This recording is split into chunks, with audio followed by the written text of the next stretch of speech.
Oi,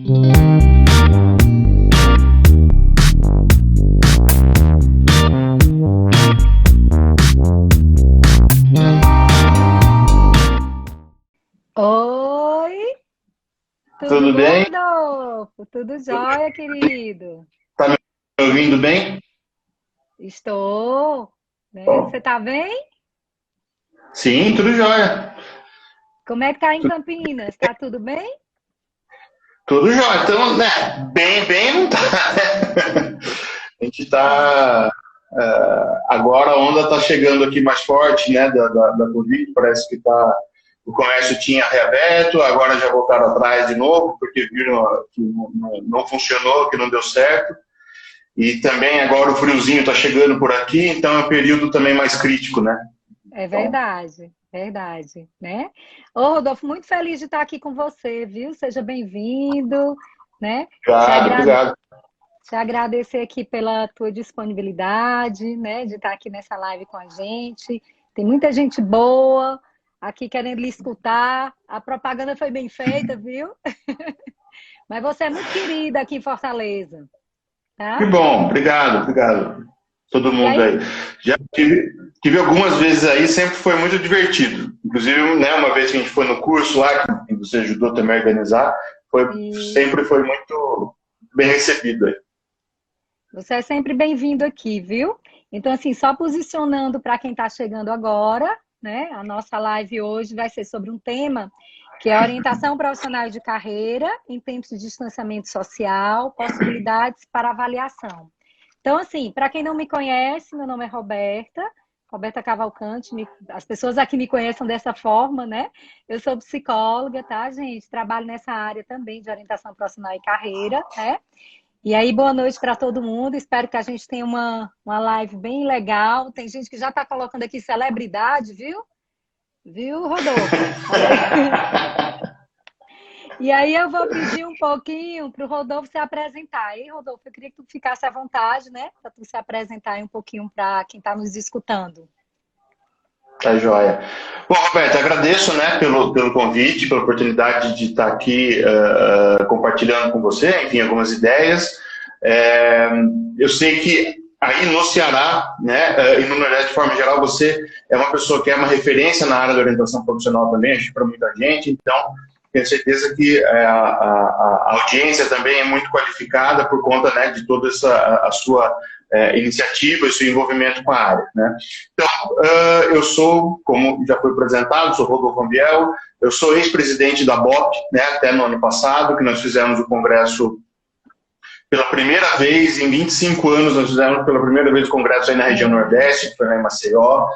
Foi muito bom, muito bom. A gente teve uma participação assim efetiva, né, dos orientadores, dos profissionais aí do Nordeste de como um todo, mas sobretudo do Ceará. E aí eu sei que tem a mão da Roberta ajudando muito isso aí, né? Então eu sou, né, ex-presidente da BOP, fiquei até o final do ano agora. Neste momento eu sou editor-chefe da revista da BOP e também sou professor do programa de pós-graduação em Estricto Ciência e Psicologia da Universidade de São Francisco, aqui em Campinas, né, onde a gente tem o foco em avaliação psicológica, em desenvolvimento de instrumentos no meu viés específico, na minha linha de pesquisa, nas questões sobre desenvolvimento de carreira. Muito bem. Já tem uns comentários aqui. A Angla colocou grande congresso, né? Tivemos uma comitiva boa aqui do Ceará, não foi, Ambiel, para É lá? verdade, teve mesmo, teve mesmo. Foi muito legal, né? E aí eu queria que tu começasse a falar um pouquinho, Abel, assim, da tua identificação com essa área, né, de orientação profissional, né? Como foi que ela entrou na tua vida? Como foi que você começou, né? Que afinidades? Eu queria que a gente conhecesse um pouquinho sobre essa tua identificação com a área. Legal. Pois começou logo na graduação, né? Na verdade, eu acho que assim, começou na graduação porque foi quando eu tive a oportunidade, assim, mas começou antes, quando eu comecei a ter dúvidas sobre o que eu ia fazer da minha vida, né? Então, eu acabei ensino médio, daí fui fazer um curso, não deu certo, fazer outro e tal, até que eu entrei na psicologia depois de um tempo, enfim. E aí, logo no começo do curso, eu tive a oportunidade de conhecer a professora Ana Paula Porto Noronha, que é hoje minha colega, foi minha professora na época, né?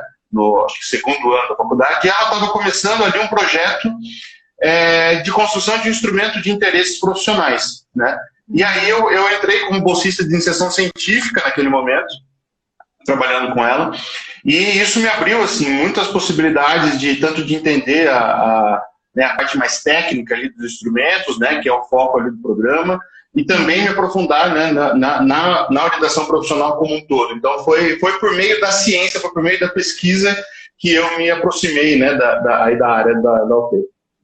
Muito bem, tá aí. Eu não sabia, eu sei que você tem um pé todo na pesquisa, né, na ciência, a gente sabe disso, porque a gente lê sobre os teus artigos, sobre as coisas que você publica, né? Mas não sabia que tinha sido por aí, tá? Então, assim, o nosso tema hoje, Rodolfo, assim, para dinamizar, algumas pessoas me mandaram algumas perguntas, tá? Assim, porque tinha algumas questões que eu pensava, mas eu fui escutar também algumas pessoas. E aí me chegou algumas questões em torno desse tema que, na verdade, nós vamos bater papo aqui, tá? O objetivo é esse, né? Você não está dando aula, não, você está batendo um papo, né? Isso mesmo. E que as pessoas possam interagir com isso, né?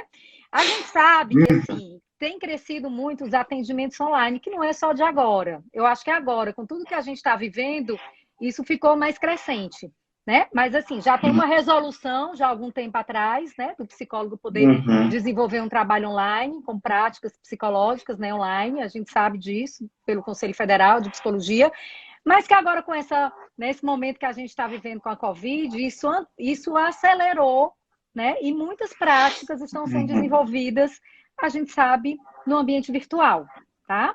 Então, a minha primeira questão que eu queria conversar com você é assim, como é que tu tem percebido hoje, né, assim, os atendimentos, né, o uso desse ambiente virtual, né, assim, nas nossas práticas? Eu não vou necessariamente falar só da orientação profissional, né? Mas a tua visão disso, o que é que você pensa sobre isso? Sim. Bom, eu acho que é inevitável, né? Acho que, assim, para onde o mundo está indo, ou no caminho que a gente está e para onde o mundo está indo, é inevitável que a gente agregue nas nossas práticas, na psicologia, em qualquer área, em qualquer campo, as tecnologias de informação. Não tem como a gente sobreviver mais sem isso, né? E acho que não só a gente, né? Acho que, como você bem falou, assim, isso já vinha num crescente, mas agora eu acho que a questão da pandemia possibilitou uma aproximação de muita gente, até muita gente que tinha preconceito com isso, com esse tipo de atendimento, né? Mas a gente vê isso também na medicina, por exemplo, a coisa da telemedicina, a gente vê isso em tantas outras áreas, né, sendo possível. Então, assim, eu vejo com muito bons olhos, né? Eu acho que é uma coisa que é inevitável, a gente tem que ir por esse caminho, né? Mas não é de qualquer jeito, né? Eu acho que essa é a grande questão. Não é simplesmente a gente ligar o computador, ligar o celular e sair atendendo. Acho que você lembrou muito bem, tem uma resolução, se eu não me engano, já de 2018 do Conselho Federal de Psicologia, regulamentando esse tipo de atendimento, que eu acho fantástico. Eu acho que foi um avanço muito bom dessa última gestão do Conselho Federal, né, essa resolução, entre outras ações. Então, e é importantíssimo que a gente tenha uma regulamentação mesmo, né? Nós psicólogos, nós estamos sob sob o controle, né? Enfim, sob a orientação do Conselho Federal de Psicologia, e é excelente que ele nos dê esses guias, esses parâmetros para atuação, inclusive do ponto não só técnico, mas do ponto de vista ético, né? Sim, exatamente. E quando você começou a colocar aí, né, assim, não pode ser feito de qualquer jeito, aí eu já vou entrar numa outra questão, que é assim, que cuidados, né? E aí, não necessariamente, eu quero que você fale aqui, eu acho que perpassa para as questões éticas, né? Mas eu queria entender um pouquinho assim, na tua visão, que cuidados nós temos que ter, nós da área da psicologia, a utilizar essa tecnologia, né? Assim, fazendo uso como uma ferramenta nas nossas práticas, na tua visão, né? Que cuidados a gente precisa ter? Eu acho que assim, ó, não tem muito como a gente... assim, acho que tem uma coisa importante que, quando a gente fala em ética, às vezes nossa cabeça remete para uma coisa assim, meio quase que metafísica, né?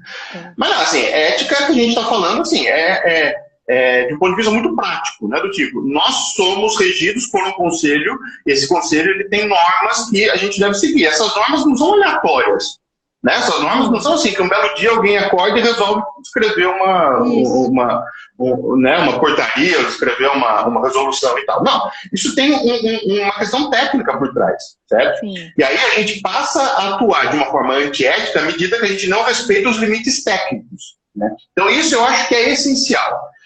O fato de, por exemplo, neste momento, nós estarmos numa situação emergencial, né? Eu acho que essa coisa da pandemia, muita gente acabou entrando, né, no atendimento online, tanto do ponto de vista do paciente quanto, né, dos técnicos, né, digamos assim, de uma forma às vezes meio abrupta e tal, mas não quer dizer que está tudo liberado.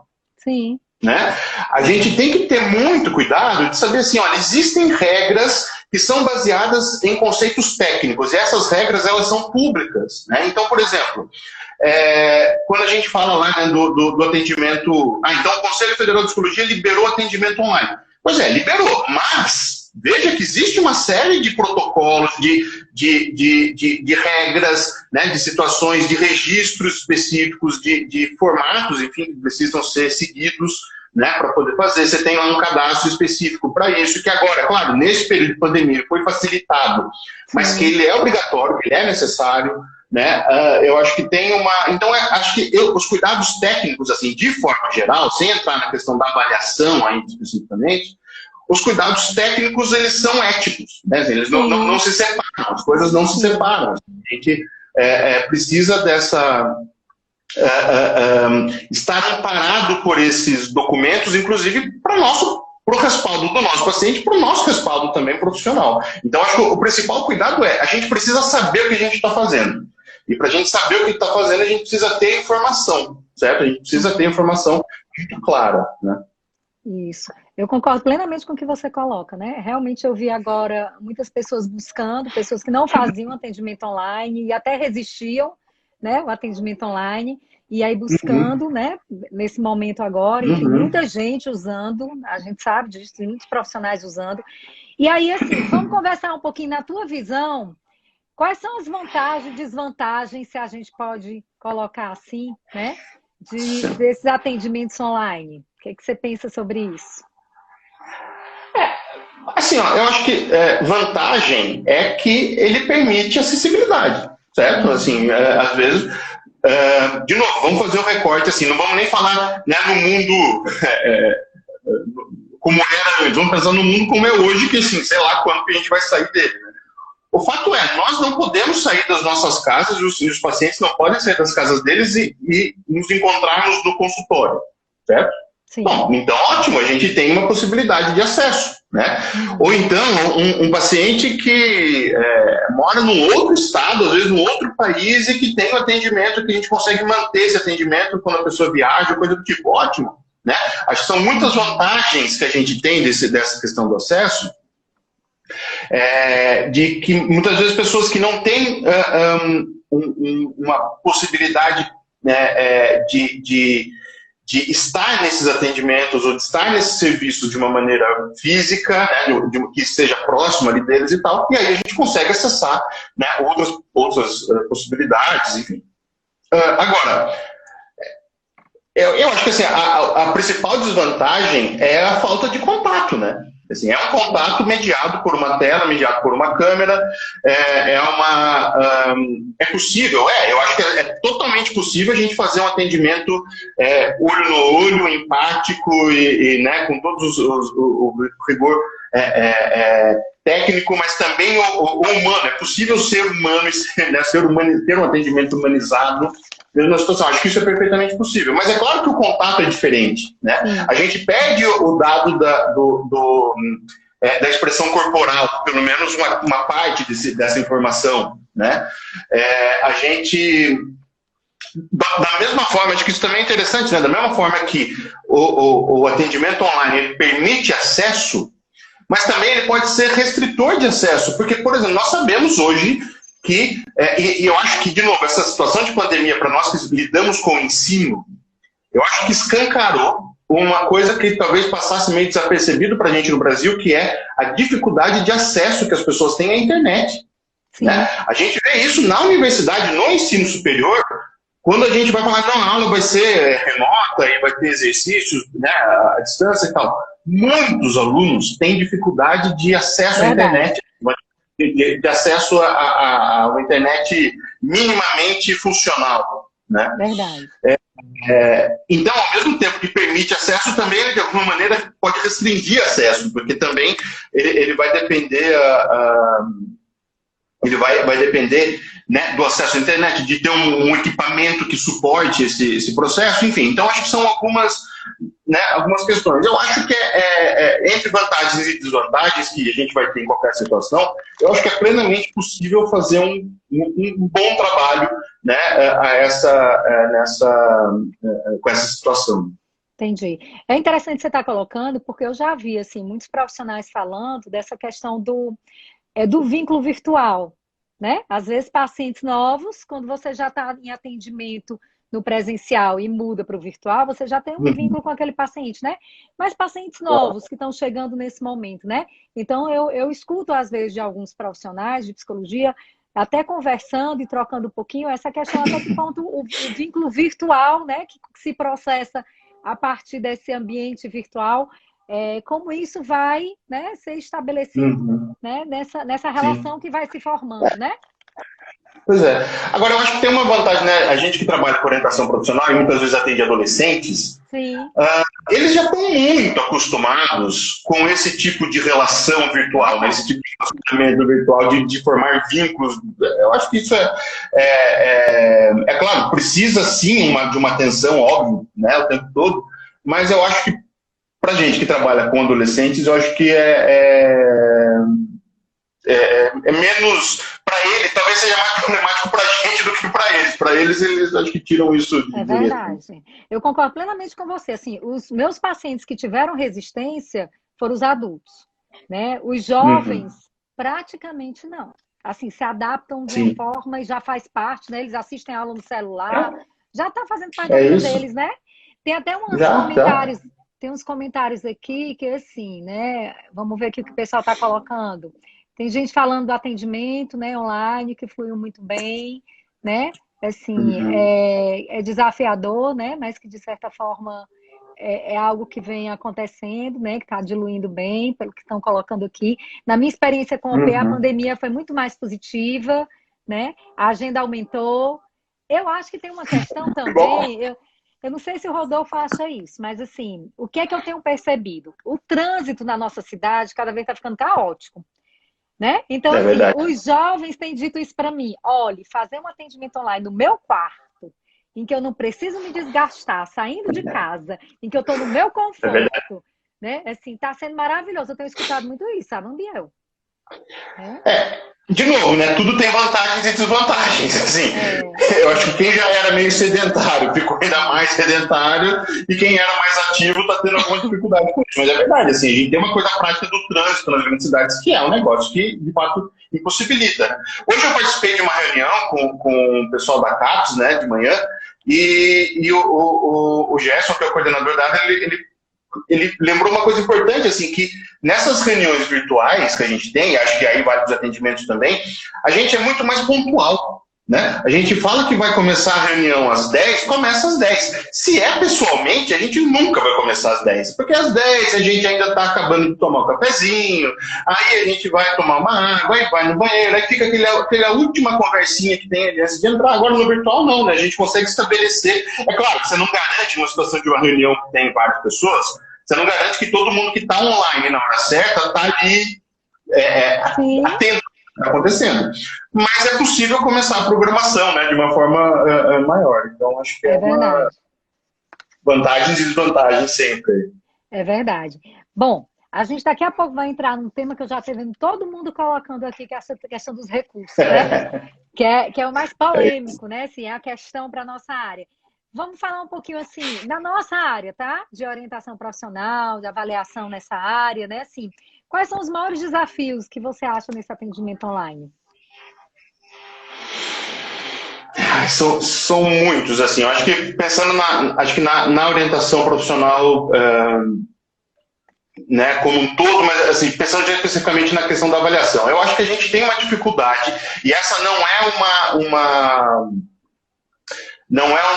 uma exclusividade da área da orientação profissional. Eu acho que é uma coisa que na psicologia brasileira como um todo a gente tem essa deficiência, digamos assim, e talvez isso agora tenha ficado mais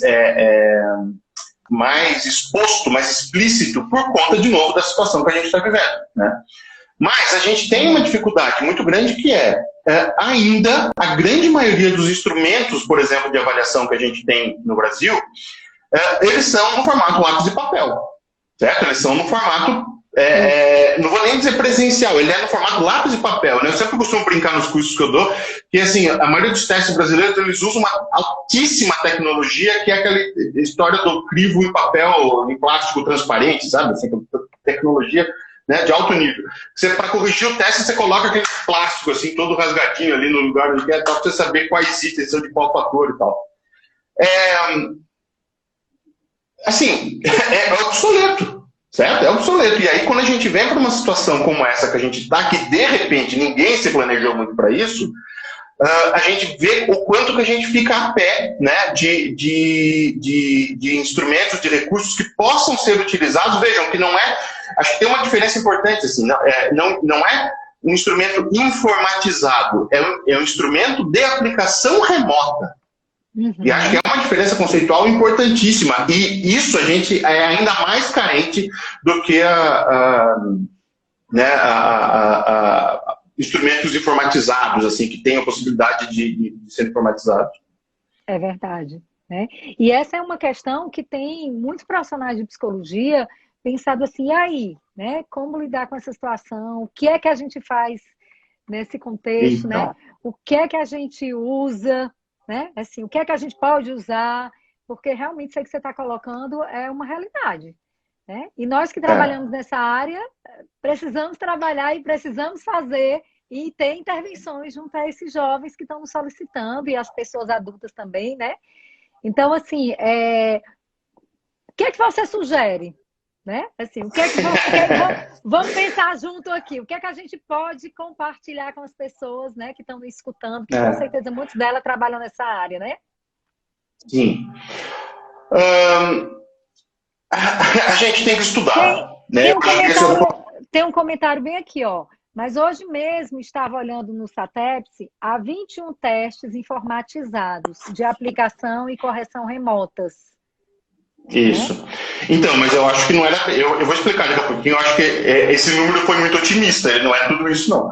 Mas, assim, só para a gente falar, o que a gente tem que fazer? A gente tem que estudar. E, de novo, assim, estudar... por exemplo, nessa situação, a gente tem que estudar, de novo, as normas técnicas, certo? Acho que a maioria de nós que trabalhamos com orientação somos psicólogos. Então, de novo, a gente tem o Conselho Federal de Psicologia que nos mune de uma série de questões técnicas, enfim, para a gente poder trabalhar com os instrumentos. Não só os instrumentos, mas aqui especificamente. Então, a gente tem que ficar muito atento, né? Essa é uma primeira definição importante. Assim, nós temos lá... Então, assim, primeira coisa, vamos sentar na frente do computador, vamos olhar lá no SATEPSE, certo? Eu acho que é satepse.cfp.org.br, mas basta colocar lá no Google SATEPSE, CFP, teste psicológico, enfim, que você já vai entrar direto lá. Você vai ter ali aquela lista, né? E aí você vai ter, enfim, não sei exatamente, mas uma última vez que eu tinha feito essa contagem, tinha 200 e poucos testes que são favoráveis, que podem ser utilizados, dos mais diversos construtos, certo? E para as mais diversas áreas. Quando a gente faz esse recorte, né, acho que a colega que escreveu isso, ela tem razão, quando a gente faz esse recorte, ele cai muito, certo? Só que nós temos assim, nós temos 4 situações, tá? Nós temos instrumentos que são em formato lápis e papel, que todo o processo é em papel, certo? Então a aplicação, a resposta, a correção, ela é toda em papel. Nós temos... uma outra possibilidade que é o instrumento, que ele é o formato lápis e papel, só que a correção dele é informatizada, certo? Você faz a aplicação presencial aqui no papel, no lápis, o cara escreve, daí você só vai lançar essas informações lá no site da editora, e a editora vai, né, o site vai te dar a correção daquilo. Então, a correção do teste apenas é informatizada, certo? Nós temos uma terceira situação, que é o teste informatizado. Então, todo o processo, ele é no computador, ele é mediado pelo computador. Então, eu vou acessar o computador, ou um tablet, ou um celular, enfim, eu vou responder um instrumento aqui, vou fazer e tal. E vou chegar lá no resultado final. Então, todo o processo é informatizado.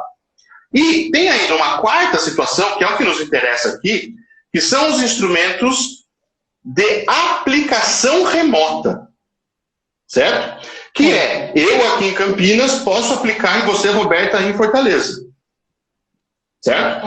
Então a gente vai fazer essa aplicação remota, estando em lugares diferentes, todo o processo também vai ser informatizado e tal, a gente vai ter que acompanhar aqui, tá tudo certo. Nessa situação que a gente está, né, os únicos instrumentos que a gente pode utilizar estando atendendo de forma remota são os instrumentos em formato remoto, certo? São os únicos instrumentos que têm estudos que possibilitam, que têm evidências de validade que possibilitam afirmar que mesmo nessa aplicação, fora de um setting tradicional, esse instrumento garante os resultados que ele dá. Um teste informatizado não necessariamente é um teste de aplicação remota. Sim. Certo? Isso é importantíssimo a gente deixar muito claro, né? Não necessariamente um teste informatizado, eu posso mandar o link para o cara que eu estou atendendo, que está lá, sei lá, do outro lado da cidade, em outra cidade, em outro estado, em outro país, e ele vai responder lá para mim. Não. Porque, tecnicamente, esse instrumento... E, de novo, e assim, ó, não é chatice do conselho, porque a gente ouve muito isso, esse conselho não deixa a gente fazer nada, ele só atrapalha a nossa vida, não sei o que, não sei o que. Não é questão de chatice do instrumento. Aí eu vou jogar para o meu lado, assim. A culpa, entre aspas, é dos pesquisadores e das editoras, entendeu? Que ainda não... acho que mais até das editoras, enfim, mas a gente vai trabalhando junto com isso, no sentido de desenvolver as ferramentas. Eu vi várias pessoas perguntando aqui, falando, mas tá um instrumento que eu uso muito, que não tem essa aplicação, não tem essa versão e tal. Então a gente tem que cobrar das editoras e dos autores, e aí eu me coloco nesse meio, entendeu? Porque a gente tem que trabalhar, fazer pesquisa com os instrumentos que permitam esse tipo de análise. Certo? E aí não é uma questão que, o conselho que é chato, o conselho que faz... Não, assim, a regra, como diz, né, aquele outro, a regra é clara, tá certo? A regra é clara. Então a gente tem que dizer, bom, o seu instrumento, no manual técnico do instrumento, está dizendo que ele tem aplicação informatizada, mas não remota. Se a gente aplicar esse instrumento de forma remota, a gente está dando uma canelada técnica importante, entendeu? Então a gente tem que ficar muito atento com esses aspectos. Pois é, tem uma pergunta aqui da escala aí, ó. Rodolfo, quanto é a escala de alta eficácia, né? Que gosta tem possibilidade de ser informatizar, né? Ou, né? Tem essa pergunta. Esse é um instrumento que ele só é aplicado presencialmente no formato lápis e papel, mas a correção dele é informatizada, né? Pode ser informatizada. Mas assim, também não depende totalmente de mim, entendeu? Assim, eu acho que isso acho que a Raquel está falando aqui, a gente tem que correr com relação a isso. Tem. Só que assim, ó, também às vezes a gente não tem muito essa dimensão, né? Sim. Correr com relação a isso, no Brasil, depende de dinheiro para pesquisa. Porque assim, ó, vocês já imaginaram como é que faz? Como é que a gente faz para fazer uma pesquisa com aplicação remota, com um instrumento que precisa ser representativo do Brasil, né? Não é simplesmente a gente fazer um linkzinho lá no Google Formulários e sair mandando pela rede social e tá pronto. Não, é muito mais complexo do que isso, certo?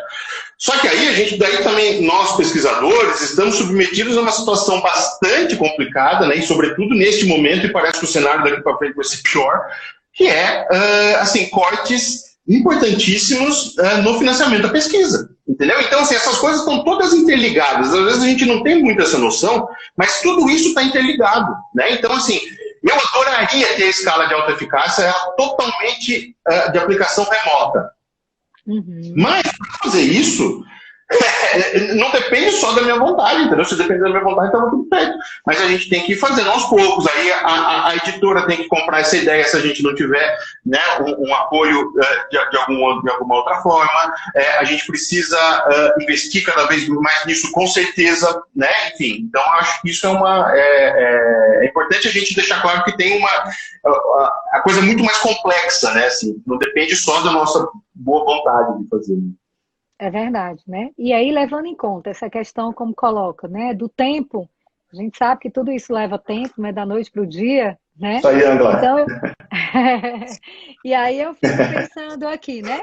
Agora, nesse momento que estamos todos atuando, né, com a orientação profissional, orientação de carreira, reorientação, desenvolvendo as nossas atividades, o que fazer, né?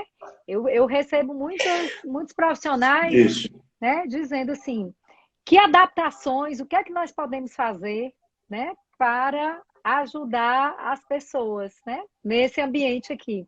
isso. Pois é, isso é importantíssimo. E muitas vezes a adaptação, a gente tem que ter um cuidado com essa palavra, né? Porque adaptar um instrumento para um novo formato também não depende só da nossa boa vontade. Um dia a gente fala assim, olha, eu me lembro uma vez que eu estava num congresso e aí estava numa apresentação, enfim, e tinha uma das pessoas que estava apresentando lá, era o pessoal lá de Ribeirão Preto, que são os autores e trabalham, né, com o BBT, que é aquele teste de fotos de profissão. Projetinho, né? Isso. E aí a pessoa estava... Foi num congressão em São Paulo, sei lá, há muitos anos antes. Aí estava lá apresentando pesquisa, daí na hora que abre para as perguntas, para o debate e tal, uma pessoa, desavisadamente, levanta e fala assim, olha, eu acho muito interessante esse teste e tal, mas eu tenho feito aqui umas adaptações para aplicar ele. E aí a ideia genial que ela teve foi... eu faço atendimento em grupo, então eu vou escanear essas pranchas, vou colocar no PowerPoint e vou aplicar, certo? Assim, isso é lógico, para quem tem um mínimo de senso crítico, sabe o quão descabido é isso.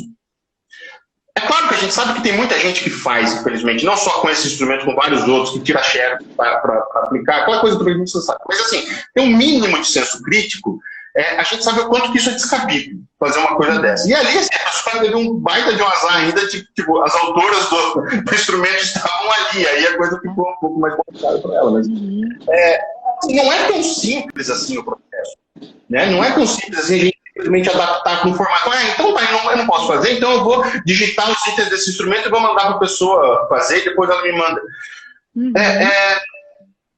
Sabe, vai numa discussão, assim, guardadas as devidas proporções, mas muito da coisa que a gente tem visto ultimamente da cloroquina, né? Assim, eu acho que ela funciona, então eu quero que ela funcione e vou dar para todo mundo, mas não é assim. Você precisa ter resultado mostrando que ela funciona, senão você pode matar a pessoa. É claro que no nosso caso, que bom que a gente não mata, certo? Alguém diretamente, assim, usando um instrumento de uma forma descabida, mas a gente pode causar prejuízos enormes, né? Isso. Então, o que precisa? De novo, assim, a minha resposta sempre para você primeiro vai ser, primeiro a gente tem que estudar, certo? E estudar tanto do ponto de vista das normas legais quanto do ponto de vista técnico. Né?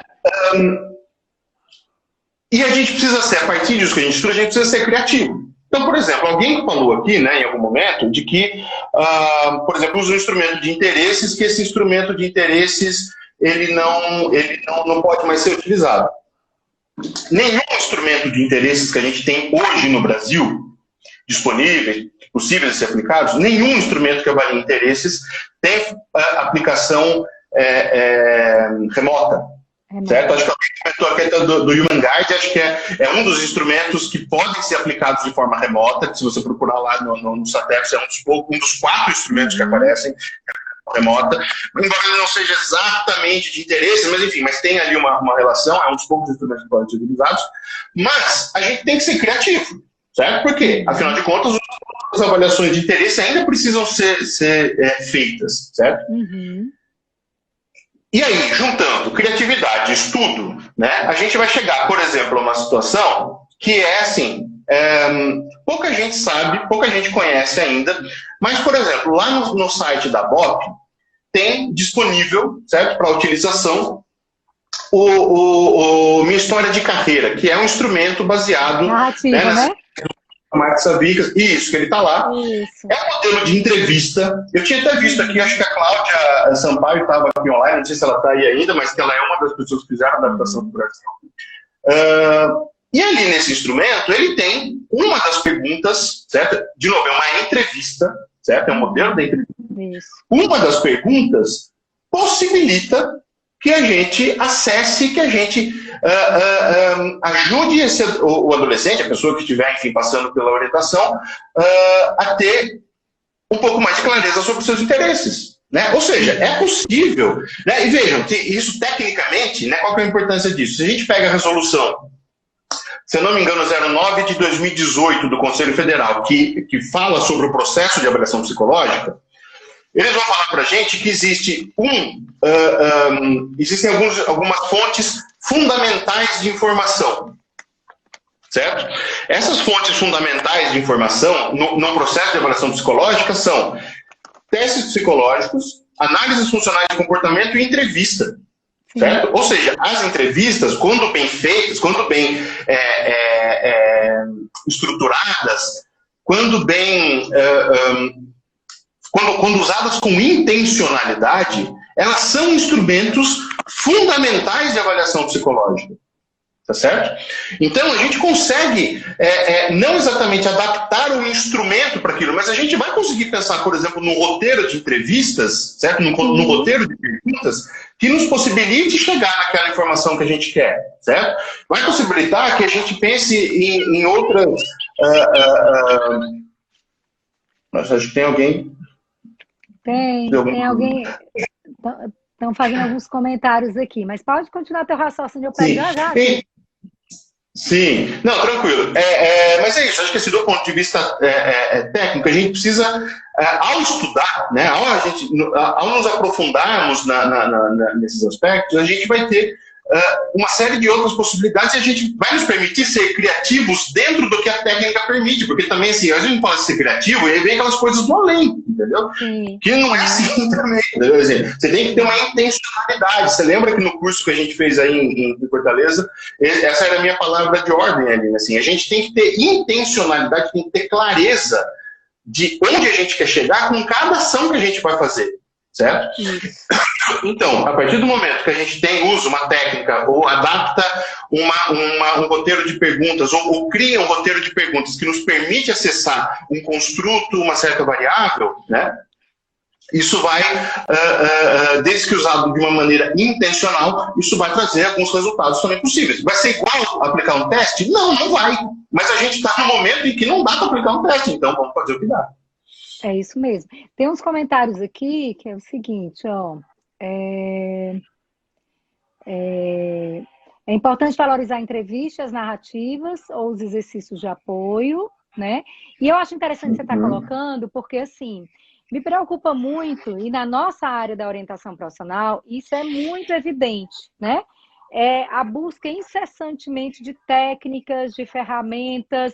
Em nenhum momento eu digo que a gente não possa usar isso. Mas eu sempre digo o seguinte, que a gente tem que ter muito cuidado, bom senso, e aí entra o estudo, né? Do que é que eu quero com aquilo ali. Aonde é que eu quero chegar, qual é o meu objetivo, como você coloca, né? A entrevista é a técnica que a gente mais pode usar num contexto, digamos, clínico, para trabalhar com orientação profissional e carreira.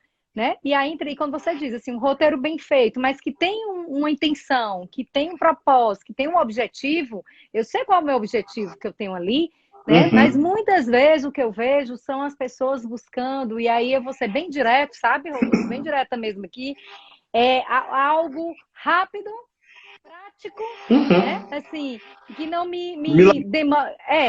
Né? E a gente sabe que não é assim, que a gente tem que ter muito cuidado, né? Aí colocar aqui qual é o objetivo do uso da ferramenta, exatamente, Luciana. A gente precisa saber isso, né? Assim, por que eu estou usando isso e para quê, né? Que eu estou usando. Isso. E aí entra uma coisa que você coloca que eu queria valorizar bem, que é a busca, que é o estudo, que é a leitura, e aí vem a criatividade, Exceção, realmente, né? né? Mas não é qualquer criatividade, é uma criatividade dentro desses técnicos e éticos, assim, que isso é importante Sim. fazer. Só para dar um exemplo, né, dentro disso, assim, ó, eu acho que não existe orientador profissional no Brasil, não sei no mundo, mas no Brasil certamente não tem quem ainda não tenha usado o curtigrama, certo? Aquele do curto e faço, gosto e Aqui faço. todo mundo usa, viu? Aqui todo mundo usa. E que bom que usa, certo?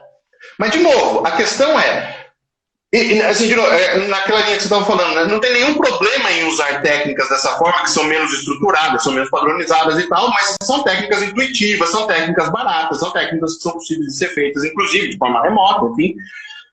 Mas, de novo, para que você usa? Né? Qual que é a sua intenção? Não tem problema nenhum se usar, mas qual que é a sua intenção, certo? Colagem. Acho que todo mundo também no mundo já usou colagem em algum momento e tal. É ruim? Não, não é ruim. Mas, de novo, qual que é a sua intenção ao usar colagem? Se você está usando só para usar e você vê qualquer coisa ali, aí acho que a gente tem um problema, certo? E a mesma lógica serve. Não adianta você usar o melhor teste do mundo, com todas as evidências de validade e precisão do mundo, se também você acha que você vai poder ver qualquer coisa ali. Certo? Então, também é a mesma coisa, pode ser o melhor instrumento do mundo, só que se você tem que ter uma intencionalidade para usar aquele. Não serve assim, tipo, eu uso esse teste e uso para todo mundo indiscriminadamente. Tá, mas qual que é o sentido disso? Será que a pessoa precisa? Se ela não precisa, se você não tem uma intencionalidade nesse uso do instrumento, também fica complicado, da mesma forma que a técnica. É verdade. Concordo plenamente com você. E isso me preocupa muito, sabe? A Luciana colocou aqui também, né? A criatividade precisa ser embasada. Tem alguém que chegou aqui que deve ser seu aluno, ou sua aluna aqui, né? Que fez um comentário para você, né? Realmente precisa ser embasada, né? A gente sabe que precisa não só desse embasamento, como também isso que você está colocando, que eu acho relevante, Rodolfo. Assim, eu estou escolhendo essa ferramenta para quê mesmo, né? Isso vai me chegar onde. E hoje os nossos clientes, os jovens com quem eu trabalho, eles muitas vezes perguntam, né? Eles muitas vezes perguntam. Eu vou pegar esse exemplo aí que você colocou, do curtigrama, que todo mundo aqui aplica. Eu também aplico, eu não vou mentir, eu aplico o curtigrama, sim, claro. Né? Para estabelecimento de vínculo e de começar a conhecê-lo, né? Mas, assim, Isso. o cuidado que eu tenho muitas vezes de explicar o que é isso, né? Assim, por que eu estou aplicando, né? Até para ele se envolver, se engajar, e depois eu tento fazer as reflexões a partir do que ele traz. O que é que aquilo ali trouxe para mim dele, né? Do autoconhecimento dele. Então, assim, eu acho importante a gente saber entender isso, porque senão eu aplico, ele faz, eu vou fazer o que com isso, né? Exatamente. Depois a gente tem uma pastinha cheia de papel, cheia de coisas, e a gente vai fazer o que com isso, né? Exatamente. Né? E muitas vezes eu percebo, né? Essa questão. E aí... Só para comentar isso, né? Tá. Da mesma forma que tem muita gente que às vezes compra um teste por conta da capa, por causa do autor. Sim. Sabe? Mas não se dá o trabalho de ler o manual técnico. Eu acho isso assim, que é uma coisa tão... É um contrassenso, não faz o menor sentido na minha cabeça. Por que alguém compraria um instrumento técnico, né, um teste psicológico, e não leria o manual técnico do instrumento? Isso acontece muito. E aí o que acontece? Muitas vezes as pessoas utilizam o instrumento e veem nesse instrumento coisas que vão muito além do que o instrumento permite que seja visto. Né? Eu já ouvi muitas vezes coisas do tipo, eu aplico o instrumento X e nesse instrumento eu vejo atenção, eu vejo inteligência, eu vejo personalidade, então não é onde? Então é uma bola de cristal, certo? Nós não precisa comprar um teste, a gente pode fazer outras técnicas e tal. Então eu acho que cabe exatamente o mesmo sentido, a intencionalidade e você, dentro de um limite técnico e ético, você usar as possibilidades que você tem. É verdade. Tem 2 comentários falando sobre isso, né? A Yangla, né, que coloca que considera muito importante explicar a intencionalidade para orientando, e excelente ao explicar o objetivo ao cliente para fazer sentido para ele responder. Eu penso que isso é importante, eu acho até uma questão de respeito, sabe? Até porque, Biel, nós que escolhemos os instrumentos, não são eles, não. Somos nós que escolhemos no processo de orientação profissional e carreira, está nas nossas mãos, né? E aí, assim, para todos os jovens eu aplico as mesmas coisas? né? Que é o que eu muitas vezes, assim, se são pessoas diferentes que também estão vivendo isso de forma diferente, eu vou aplicar os mesmos instrumentos. Pode ser que alguns sejam iguais, mas necessariamente Claro, não, claro. né? Lógico. Eu acho que o problema disso é assim, ó, é lógico que inevitavelmente você vai, tem um instrumento, por exemplo, acho que alguém comentou da escala de alta eficácia para escolha profissional. Bom, até né, por motivos autorais, assim, eu uso o instrumento. Com todos os atendimentos que a gente faz, a gente usa ela no começo e no final, porque é para isso que o instrumento serve, certo? É para isso que o instrumento foi construído. Então, ele serve para esse público. Poderia usar outros? Poderia. Tem a INEP, por exemplo, que faz o mesmo serviço, que faz tão bem quanto até melhor, certo? Então, mas, sei lá, por uma questão de preferência, tudo mais, vou usar um instrumento ou outro. Mas, por exemplo, instrumentos de interesse. Vamos pensar de novo no mundo normal, sem pandemia, que a gente pode fazer os atendimentos presenciais. O inventário de interesses, ele sempre vai ser a melhor opção? Não sei. Eu gosto muito, por exemplo, de trabalhar em casos quando a pessoa está mas assim, até com adultos, quando tem umas coisas mais complexas e tal. Por exemplo, instrumentos mais projetivos, como o caso do BBT, eles permitem aprofundamentos na avaliação de interesses que outros instrumentos não permitem. Certo? Então, mas ele vai servir para qualquer um, né? Eu vou aplicar o BBT em qualquer cliente? Não vou. Porque ele também, ao mesmo tempo, ele tem uma certa complexidade que talvez pessoas mais imaturas ou adolescentes mais novos e tal, talvez todo o potencial do instrumento não seja utilizado ali. Entende? Então a gente tem que avaliar, né, todas essas características e ver o que vai ser, o que pode ser utilizado, o que é melhor para aquela situação, enfim. Verdade. Tem aqui um elogio para você, do Tiago. Parabéns, Rodolfo, sempre cirúrgico, competente, ético, eleva muito o nível do conhecimento em OP no país. Exatamente, Tiago, por isso que ele está aqui comigo conversando, né? Por isso mesmo, né? E aí tem um outro comentário falando dos enfoques teóricos, e eu concordo plenamente.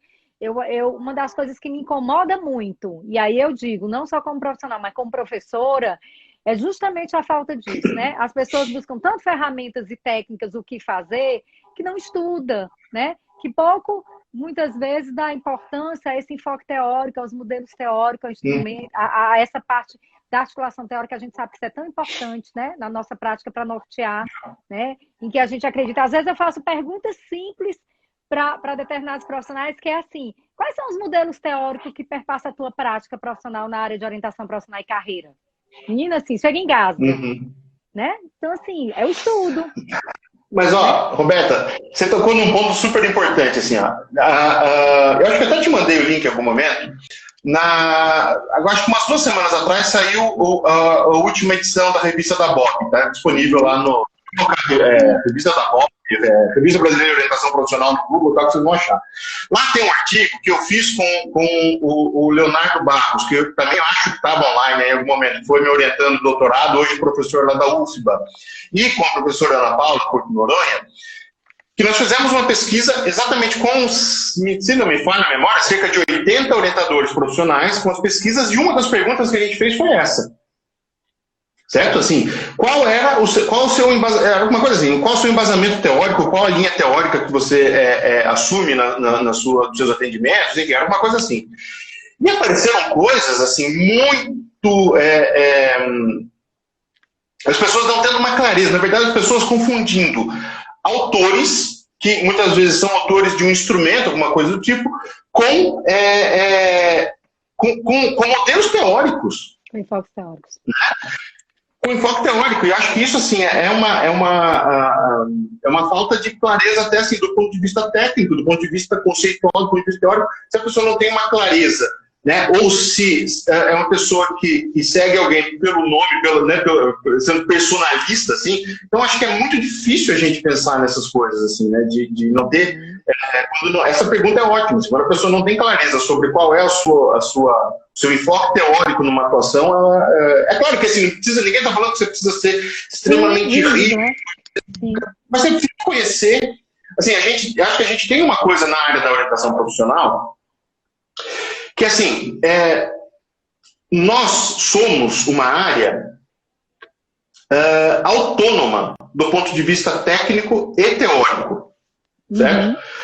Então, quando nós que trabalhamos com orientação profissional, não necessariamente, não há nenhum problema se isso ocorrer, mas não necessariamente a gente precisa dizer assim, eu trabalho com orientação profissional na perspectiva da psicanálise, ou na perspectiva da terapia cognitiva, ou comportamental, sei lá.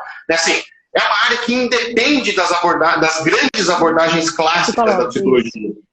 Nós temos abordagens próprias, nós temos teorias próprias que explicam especificamente o desenvolvimento de carreira. Né? Nós temos conceitos que são nossos da área de orientação profissional que fazem com que a gente não precise, é claro, há intersecção, obviamente, mas que a gente não precisa beber exclusivamente de fontes clássicas. Né? Nós temos teorias muito ricas que explicam por que as pessoas gostam do que gostam, como as pessoas tomam decisões, por que as pessoas saem dos seus empregos, dos seus trabalhos e querem mudar, etc, etc. Né? E a gente não aproveita essa riqueza, né, que a nossa própria área tem. Acho que no Brasil a gente está começando a se desenvolver mais nisso, mas que eu acho que é algo que é essencial que a gente tenha essa clareza. Né? Concordo plenamente. Tem um comentário que diz aqui, ó, exatamente, sem essa clareza de enfoque teórico fica muito complicado fazer adaptações, fica mesmo, né? Eu concordo com o que você está colocando e muitas vezes eu fico pensando assim, né? De que forma as pessoas que vão atuar nessa área vão buscar esse conhecimento? Porque, vamos lá, nas universidades, nem todas têm a disciplina de orientação profissional e carreira, né? Na que eu ensino. Uma minoria. Né? Mas quando tem, é muito pequeno, né? Assim, dentro do curso, né? E muitas vezes não dá para a gente apresentar tantas coisas, né? Assim, durante a disciplina. E muitas pessoas que atuam na área não vão buscar fazer uma formação, uma especialização, muitas vezes não. Sai da congressos da BOP. Trabalhar. Os congressos. A gente vê isso pela quantidade de pessoas que vão para o congresso, né? Pela quantidade das pessoas que se associam, trabalham na área, mas não se associam. Isso. Olha, quantas pessoas, eu não quero nem falar muito disso não, mas quantas pessoas me procuram dizendo quais são as vantagens de se associar à BOP? Gente, você não atua nessa área? Sim. Não se associa, né? Mas assim, mas quais as vantagens? Eu disse assim... Roberta, eu fui presidente da BOP por 4 anos. Eu acho que essa foi a pergunta que eu mais ouvi na minha vida ao longo desses 4 anos. Eu acho que foi essa. Eu acredito mesmo, viu? Então, eu acho muito relevante o que você está colocando e eu fico pensando assim, que sugestão... Eu sei que a gente já falou um pouco, né, sobre isso, mas eu vou voltar, tá? Assim, pode ser que tenha pessoas que chegaram há muito tempo, né? E eu estou olhando para o nosso tempo também, Ambiel, mas eu fico pensando assim, que sugestões, né, e indicações podemos colocar aqui para colaborar com esses profissionais que estão atuando, que vão continuar atuando, né? Pontua aí, digamos assim, o que você acha essencial. Eu sei que você já falou do estudo, né, da questão ética. É isso. Eu acho que essas são as principais questões. A gente precisa... estudar não só a questão teórica, mas as questões, digamos, legais, né? As questões que nos embasam do ponto de vista também ético e das coisas que a gente pode ou não pode fazer, deve ou não deve fazer. Isso eu acho que é essencial. Eu compartilhei contigo mais cedo, Roberta, alguns links, né, mais cedo, que eu acho que seria bem... Eu não sei como exatamente, mas... Então, mas eu não sei muito bem como, mas talvez a gente pudesse compartilhar com o pessoal aí esses links, ou pelo menos dar algumas sugestões, assim, mas só de cabeça, ó, algumas coisas que eu me lembro. Por exemplo, falando especificamente das questões de avaliação, tá? Avaliação psicológica no nosso contexto, mas pensando em avaliação de forma geral. Se vocês acessarem a página do IBAP, tá? É ibapnet.org.br. IBAP é esse Instituto Brasileiro de Avaliação Psicológica.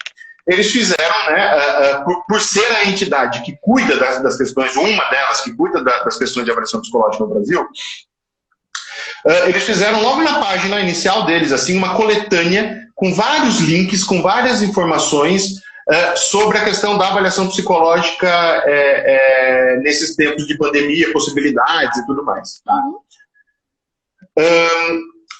Dentre esses links que eles colocam, já tem ali os links para as resoluções do Conselho Federal e notas técnicas do Conselho Federal sobre avaliação no formato remoto, certo? Acho que isso é essencial também que vocês vejam ali. Além disso, eu acho que amanhã, lá no site do IBAP também tem isso sendo divulgado, mas vai ser lançado um e-book pelo pessoal do GEAPAP, lá da Universidade Federal do Rio Grande do Sul, que fala exclusivamente sobre possibilidades técnicas de avaliação no contexto da pandemia. Certo? Então, eu não sei exatamente se vai ser um e-book distribuído gratuitamente, se vai ser vendido, enfim, mas amanhã vai ser o lançamento e certamente isso vai ser falado lá. Então, eu sugiro muito fortemente que que entrem nesse site. Isso é bem fácil de achar, bem simples de achar, que a gente vai ter...